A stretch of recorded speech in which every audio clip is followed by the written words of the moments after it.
আসসালামু আলাইকুম। সুপ্রিয় দর্শক মণ্ডলী, রাজধানী ঢাকার রাস্তাগুলো অচল, থমকে আছে। মানুষের জীবনযাত্রা খুবই খারাপ যাচ্ছে। যদি কোনো মানুষ বাড্ডা থেকে এয়ারপোর্ট যায়, উত্তরা যায়, তার 2 ঘন্টা থেকে 3 ঘন্টা সময় পর্যন্ত লেগে যায়। বিভিন্ন অফিস, বিভিন্ন কারখানা প্রায় অচল অবস্থা। একে তো বিদেশি বিনিয়োগ নেই, আবার ব্যাংক খাতগুলো ধ্বংস হয়ে গেছে, অধিকাংশ ব্যাংকগুলো অচল। ফ্যাসিস্ট হাসিনা, দিল্লির এজেন্ট শেখ হাসিনা বাংলাদেশ লুটপাট করে নিয়ে গেছে। আর্থিক প্রতিষ্ঠানগুলো, শুধু ব্যাংক না, আর্থিক যত প্রতিষ্ঠান আছে লুটপাট করেছে। অধিকাংশ ব্যাংক, সরকারি রাষ্ট্রায়ত্ত ব্যাংক, বেসরকারি ব্যাংক লুটপাট করে নিয়ে গেছে বিদেশে। ইউরোপ, আমেরিকায় শেখ পরিবার, আওয়ামী লীগের লোকজন হাজার হাজার বাড়িঘর করেছে। আখতারুজ্জামানের ছেলে জাবেদ, সে নিজেই করেছে প্রায় 800-র অধিক বাড়ি ইউরোপে। চট্টগ্রামের কুখ্যাত চোরাচালানকারী আখতারুজ্জামান ইউসিবিএল ব্যাংকের প্রতিষ্ঠাতাদের অন্যতম একজন ছিলেন, আওয়ামী লীগের নেতা, শেখ মুজিবের খুব কাছের লোক। তিনি শিল্পপতি হিসেবে পরিচিত, মানুষের কাছে উদ্যোক্তা হিসেবে পরিচিত, ব্যবসায়ী হিসেবে পরিচিত। তার ছেলে জাবেদ 800 বাড়ি করেছে ইউরোপের বিভিন্ন জায়গায়, সেগুলো আপনারা জানেন। তো শেখ হাসিনা, তার ছেলে সজীব ওয়াজেদ জয়, তার মেয়ে পুতুল সাইমা রহমান পুতুল, তার বোন শেখ রেহেনা, তার ছেলে রেজওয়ান সিদ্দিকী ববি, তার মেয়ে টিউলিপ, অন্য একটা আরও একজন মেয়ে আছে রেহেনার, এবং তাদের যে এই যে শেখ মুজিবের যে আত্মীয় স্বজন, প্রায় 65 জনকে তারা এমপি বানিয়েছিল। এবং এদের যারা সুবিধাভোগী আত্মীয় স্বজন, নিকট আত্মীয়, ঘনিষ্ঠজন, চেলা চামুন্ডা, এবং এই আওয়ামী লীগ সরকারের লোকজন সারা বিশ্বে এরকম হাজার হাজার বাড়ি ঘর কিনে রেখেছে। কানাডায় বেগমপাড়া করেছে, মালয়েশিয়া কিনেছে, দুবাইতে অনেক কিছু কিনে রেখেছে, অস্ট্রেলিয়াতে কিনেছে। তারা তাদের বাসায়, তাদের যে ব্যবসায়ী অফিস, সেখানে বার করা, তারা মদ পান করে, তারা নারী নিয়ে ফুর্তি করে, তারা ডলার উড়িয়ে ফুর্তি করে, তারা পৃথিবীর সর্বোচ্চ দামি ব্র্যান্ডের গাড়িগুলো ব্যবহার করে, তাদের প্রাইভেট জেট আছে। এই বাংলাদেশকে লুটপাট করে তারা বিদেশে এগুলো করেছে। এখন আমি ঢাকা অচলের কথা কোন হিসেবে বলতেছি? রাজধানী ঢাকা, আমি ভিন্ন কিছু বোঝাতে গিয়ে আজকে কথাগুলো উদাহরণ দিয়েছি লুটপাটের। আমি অচল যে কথাটা বোঝাতে চেয়েছি, অচল হচ্ছে যে আজকে এই আমাদের যে জুলাই মাস আসলে, জুন মাস জুলাই মাস আসলে বর্ষা মৌসুমে বাংলাদেশে যেটা হয়, উন্নয়নমূলক কাজ হয়, গভর্নমেন্ট বাজেট বরাদ্দ করে। তো সেই বিলগুলো তাড়াতাড়ি পাওয়ার জন্য ঠিকাদাররা এই বৃষ্টির মৌসুমে এই কাজকর্ম শুরু করে দেয়। এবং আমাদের দেশের এই যে কোটি কোটি জনসংখ্যা, আমাদের কোটি কোটি নাগরিকদের যে মারাত্মক ধরনের ভোগান্তি হয়, কষ্ট হয়, সেগুলো তারা কখনো বিবেচনা করে না। সরকার, রাষ্ট্রপক্ষ কখনো এটা বিবেচনা করে না। যখন তখন যেখানে সেখানে ড্রেন খোঁচাখুচি করে রাস্তা কেটে ফেলে, এবং যে রাস্তা 3 বছর 5 বছর আগে নির্মাণ করেছে, বিশাল বাজেট হয়েছিল, সেই টাকা মেরে তারা সামান্য নর্মাল হাবিজাবি দিয়ে রাস্তা তৈরি করেছে। সেই রাস্তা ভেঙে গেছে, এখন আবার সেটা কাটাকাটি হচ্ছে রাস্তা নির্মাণের জন্য, আবার ড্রেনের জন্য। এই প্রত্যেকটা উন্নয়নমূলক কাজে ধরেন 10 কোটি টাকা বাজেট হলো, কাজ হয় 3 কোটি টাকার, বাকি 7 কোটি টাকা মেরে খেয়ে ফেলে। একদম মিনিস্ট্রি থেকে শুরু করে ইঞ্জিনিয়ার, ঠিকাদার, সকলে মিলে, এমপি, প্রশাসন মিলে সকলে খেয়ে ফেলে এই টাকাগুলো। তো যাই হোক, সেটা খাওয়া খাওয়াই, দুর্নীতি, লুটপাট, ঘুষের একটা তো কাহিনী আছে, সেদিকেও যাচ্ছি না।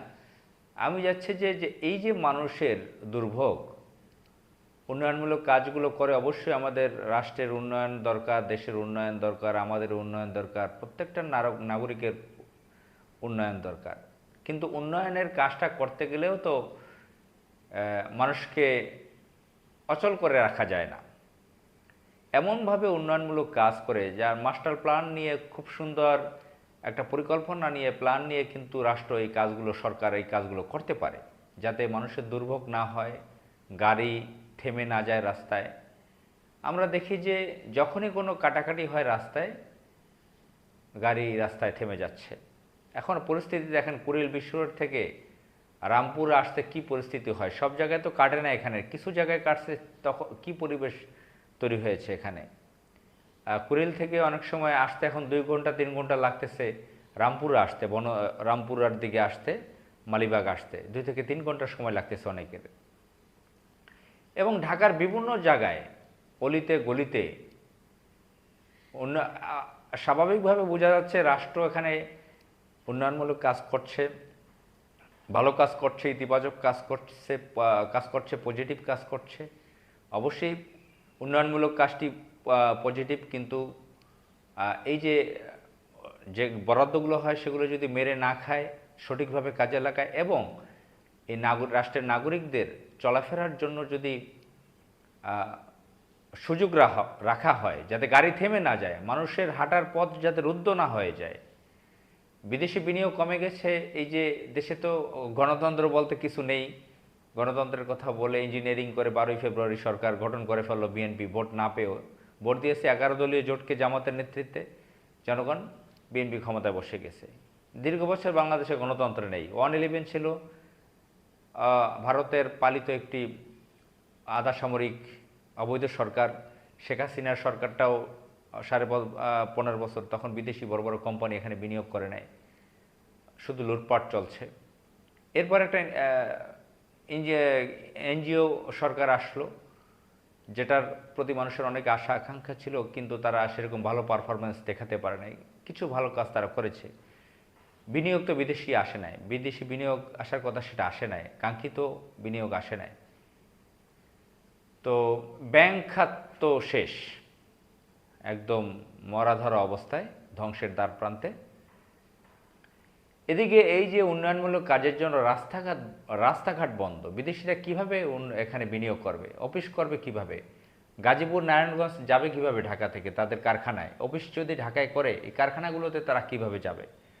তাদের মাল এক্সপোর্ট ইম্পোর্ট কীভাবে হবে, পণ্যগুলো? যাতায়াতের রাস্তা, ঢাকার রাস্তা অচল প্রায়। এই একটা বিষয়, বিদেশিরা এখানে ভয় পাচ্ছে বিনিয়োগ করতে, ইনভেস্ট করতে। এদিকে আমাদের দেশের শিক্ষার্থীরা, আমাদের চাকরিজীবীরা, আমাদের ব্যবসায়ীরা, আমাদের সাহিত্যিকরা, আমাদের সাংস্কৃতিক অঙ্গনের লোকেরা, আমাদের কবিরা, আমাদের স্থাপত্যরা, আমাদের সাংবাদিকরা, আমাদের যারা বিভিন্ন পেশার মানুষজন আছেন, সকলেই চলাফেরা এই রাস্তায়, কিন্তু অচল অবস্থা ঢাকা শহরটা। তো এখানে এই যে প্রথমে কতগুলো আমি বয়ান দিয়েছি যে বিদেশে লুট করে বেগমপাড়া করেছে, কানাডাতে, ইউরোপে বাড়ি কিনেছে হাজার হাজার, এই বয়ানের উদ্দেশ্য হলো বোঝাবার জন্য যারা লুটপাট করে, এই লুটপাটকারীরা শুধু আওয়ামী লীগ না, বিএনপির লোকজন আছে। আর আওয়ামী লীগ বিএনপির ক্যারেক্টার একই। দেখবেন যে বিএনপির যারা বড় বড় নেতা, তাদেরও কানাডা বেগমপাড়া আছে, অনেকের বিদেশে বাড়ি আছে। 2001 থেকে 6 লুটপাট করেছে, 91 থেকে 96 লুটপাট করেছে। যারা এমপি মন্ত্রী ছিল, তাদের ছেলেমেয়েরা কোথায় থাকে, কোথায় বাড়ি করে আছে, আপনারা খেয়াল রাখেন। তো আবার 15.5 বছর হাসিনার সময় ভাগ বাটোয়ারা পেয়েছে বিএনপির লোকজন, অনেক নেতারা, তাদেরও বিদেশে বাড়ি আছে, টাকা পয়সা আছে। তো এদেশে, এই দেশটাকে লুটপাট করে তারা বিদেশে সব পাচার করে। তাদের ছেলে মেয়ে, পরিবার পরিজন, সন্তানরা, স্ত্রী, তারা কানাডাতে বেগমপাড়ায় থাকে, আমেরিকাতে থাকে, তাদের সেখানে বাড়ি ঘর আছে, ব্যবসা বাণিজ্য আছে, অফিস আছে। তো এই দেশে যদি ঢাকা শহরের রাজধানী অচল থাকে, গাড়ি ঘোড়া না চলে, তাদের তেমন সমস্যা হয় না। তারা মাঝে মাঝে আসে, তারা ল্যান্ড ক্রুজার দামি গাড়িতে চড়ে, বিএমডব্লিউ, মার্সিডিস, অডি গাড়িতে থাকে, তাদের ঝাঁকিও লাগে না, এয়ার সাসপেনশন আলাও গাড়ি থাকে, ভিতরে বসে মুভি দেখে, ভিতরে বসে দামি দামি খাবার খায় বা মদও পান করে। ভিতরে নারী থাকে পাশে, দুই পাশে নারী রাখা থাকে তাদের। বিভিন্ন ধরনের মিউজিক ব্যবহার করে গাড়িতে। তারা সেখানে ল্যাপটপে বসে তাদের বিভিন্ন ধরনের টাকা পাচারের কাজ, অবৈধ ইনকাম, ব্যবসা বাণিজ্য সব চালিয়ে যায়। তাদের কেউ যদি বিভিন্ন বিদেশি ডিগ্রি নেয়, সে কোর্স করে, সেগুলো সেখানে বসে করে ফেলে, গাড়িতে বসে জ্যামে বসে, তাদের কোনো সমস্যা হয় না। তারা দামি দামি খাবার খায়, গাড়িতে খাবার থাকে, তাতে দামি দামি পানি থাকে, ফ্রান্সের পানি, যে পানির 1 লিটার দাম 200-300 টাকার বেশি। তো তারা সব কিছু আরাম আয়েশ, নারী, মদ, তারা বিভিন্ন ধরনের কি বলে জুয়া খেলে, সেটাও ওই গাড়ির ভিতরে আছে। সব কিছু গাড়ির ভিতরে ব্যবস্থা থাকে। স্বল্প সময়ের জন্য ঢাকায় চলাফেরা করে, তাদের গুলশান বনানীতে বাড়িঘর থাকে। এবং কোনো কোনো ভিআইপির গাড়ির জন্য পুলিশ, ট্রাফিক তাদের ভালো ব্যবস্থা করে দেয়। আমরা তো অনেককে দেখেছি শেখ হাসিনার সময় রিক্সাওয়ালাকে গুলি করে মেরে ফেলেছে, কোন এক এমপির স্ত্রী, এমপির ছেলে, নারী এমপির ছেলে। তো দামি গাড়িতে চলাফেরা করছিল। তো এগুলো তো বাংলাদেশে হচ্ছে। ঢাকা শহর অচল, চলাফেরা করা, অধিকাংশ রাস্তা এখন কাটা। এই কাটার ফলে এমনি তো কাটা রাস্তা, কাটা ছাড়াও জ্যাম থাকে, এর মতো কেটে ফেলেছে। ভালো ব্যবস্থা তারা রাখে নাই। কবে আমাদের এই রাষ্ট্র ব্যবস্থার সংস্কার হবে? এই যে রাষ্ট্র ব্যবস্থাপনা, একটা পচা ব্যবস্থাপনার মধ্য দিয়ে আমরা চলছি। আসসালামু আলাইকুম।